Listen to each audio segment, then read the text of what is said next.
the Indiana Fever beat the Dallas Wings 102-83. This was a highly anticipated game because it was going to be the first time that Caitlin Clark and Paige Bueckers would be going up against one another in the WNBA. The air crackled with anticipation. For years, the rivalry between Caitlin Clark and Paige Bueckers has been nothing short of legendary. From high school phenoms to college titans, their clashes defined a generation of basketball. Now, after countless epic battles, their professional paths finally converged on the WNBA stage. But what unfolded that night wasn't just another game. It was Clark making history in a way only she has ever done twice. This wasn't just about a win. It was about a superstar breaking free, silencing critics, and redefining what's possible. The genesis of a rivalry, high school phenoms. Picture this, two teenage basketball phenoms, each carving a path that would ripple across America, destined to clash for years to come. Caitlin Clark, the explosive scorer with deep three-point range and elite passing. Paige Bueckers, smooth efficiency personified, with a sweet mid-range game and court vision that rivaled Clark's own. They first squared off in high school, both top recruits, but their college choices dramatically diverged. Bueckers headed to the legendary UConn program, a dynasty built on championships. Clark chose Iowa, a program hungry to prove itself on the biggest stage. This decision set the scene for epic NCAA tournament battles, defining their legacies. Clark's Iowa team famously crushed Bueckers' UConn dreams in March Madness, with Clark dropping a 41-point masterpiece that sent the Huskies home. She outplayed Bueckers head-to-head, winning 2 of their 3 college matchups. Basketball analysts and fans started picking sides, creating an almost mythical rivalry that transcended college basketball. Whispers of Caitlin before Caitlin faded as Clark consistently put up monster numbers when it mattered most. Behind the scenes, the Fever's internal conflict. But the journey to this WNBA showdown wasn't smooth, especially for Clark and the Indiana Fever. Behind the scenes, a philosophical war was brewing. Clark thrived on transition basketball, a fast-paced vision of continuous attack and scoring. Her coach, Stephanie White, however, preferred a more controlled, half-court style. This clash in basketball philosophy created real tension within the organization. The exact moment when Clark and White had their heated sideline exchange during a game against the Atlanta Dream became a stark turning point. Cameras caught every word of their intense discussion, revealing the depth of their conflict. To make matters worse, lineup inconsistencies plagued the team. Clark was returning from injury, trying to find her rhythm. Key players coming and going disrupted their chemistry completely. The team struggled to establish consistent rotations and offensive flow. The fast break magic Clark thrived on was completely absent, replaced by offensive mishaps, missed shots, and turnovers that killed promising possessions. As Clark herself admitted, "I think we've struggled in the fact that we're able to play one good game and then we play a bad game." Her shooting struggles became a major concern, though she remained confident, comparing her slump to Steph Curry's occasional cold streaks. The breaking point arrived when the Fever finally snapped a losing streak against Atlanta, but the philosophical divide hadn't been resolved, it was simply put on hold. The pre-game pressure cooker, doubts and anticipation. The atmosphere leading into the Dallas Wings game was thick with pressure. The Indiana Fever had just suffered embarrassing losses to teams they should have beaten, the LA Sparks and Golden State Valkyries. These weren't powerhouse teams, they were squads the Fever should have handled easily. Clark's recent struggles, coupled with the team's inconsistency, made this matchup against her longtime rival even more crucial for her reputation. This was the ultimate test. Would White finally unleash Clark's preferred style? Or would the philosophical divide continue to hold back the team's potential? Both players had declared for the WNBA, and fans eagerly awaited their first professional meeting. Clark held a 2-1 college advantage, but faced new questions about her pro game. The anticipation was massive, with ABC picking up the broadcast nationally, knowing this matchup would draw viewers from across the country. The turning point, Clark unchained. Then, something magical happened. Stephanie White finally gave Clark exactly what she'd been asking for. Against Dallas, White made a crucial decision to let Clark control the tempo and run the offense her way.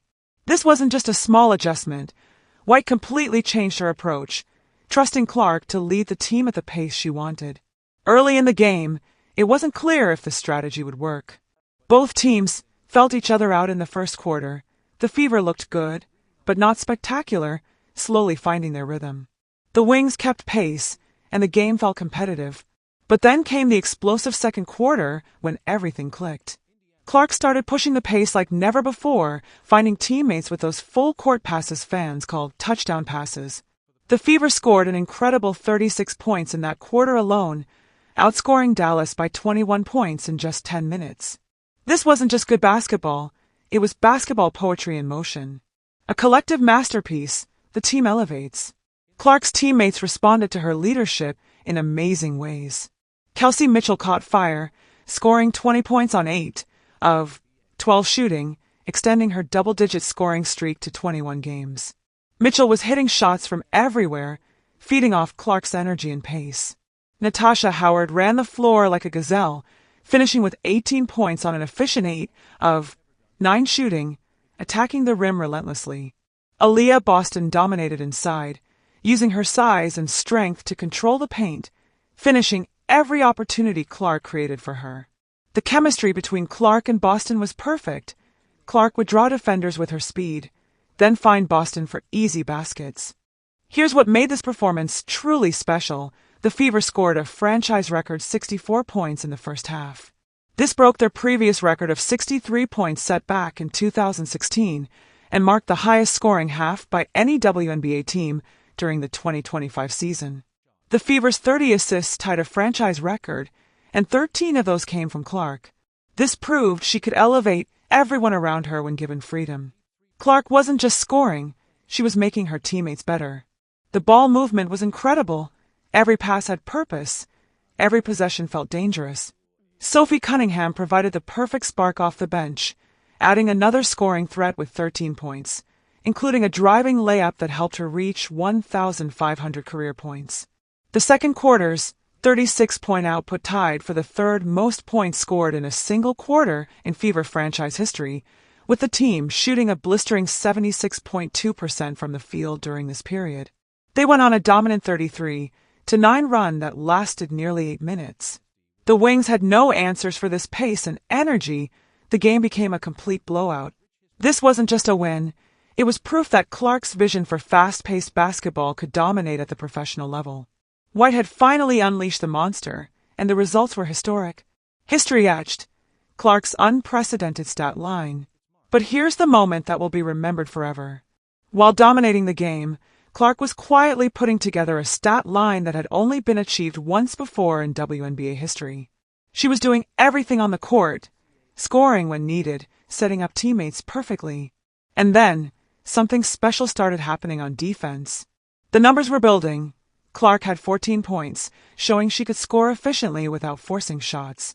She had 13 assists, proving she could make everyone around her better. Then the defensive plays started coming. Clark was reading passing lanes like a mind reader, anticipating the Wings' next move before they even made it. The exact moment that made history, Clark recorded her 5th steal of the game, completing a stat line of 14 points, 13 assists, and 5 steals. This made Clark the only player in WNBA history to achieve this specific combination twice in her career. She now stands alone as the only player in WNBA history to post the stat line twice in an individual game. Clark's defensive impact went way beyond those 5 steals. She recorded a block that immediately led to a fast break assist to Sophie Cunningham. This play showcased her complete court awareness and ability to create scoring opportunities through defensive plays. Every possession felt dangerous when Clark was on defense. The aftermath, critics silenced, a prophecy fulfilled. Paige Bueckers and the Wings had no answer for Clark's complete game.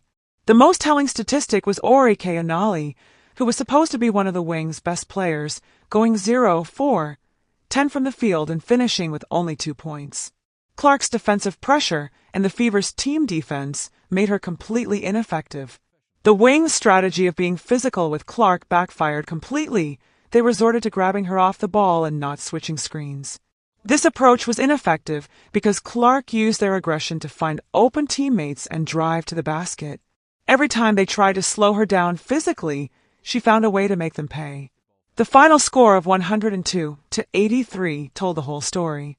Clark had answered every critic and silenced every doubter who questioned her WNBA readiness. This wasn't just a good game, it was a statement performance that showed she belonged among the league's elite players. This historic performance proved Clark wasn't just adapting to the WNBA, she was rewriting what was possible at the professional level. The rivalry with Bueckers had reached a new chapter, and Clark had written the opening pages in dominant fashion. Conclusion: what comes next? The prophecy is now complete. Caitlin Clark has proven she belongs among the WNBA's elite while making history only she can claim. This blowout victory over Bueckers and the Wings shows the Fever's true potential when Clark is unleashed to play her style of basketball.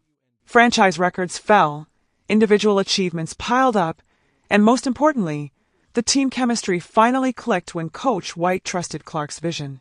With the second half of 2025 approaching, and this rivalry just beginning its professional chapter, basketball fans have every reason to be excited for what comes next.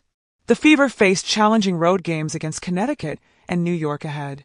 Will this be the start of a dominant run for Caitlin Clark and the Indiana Fever?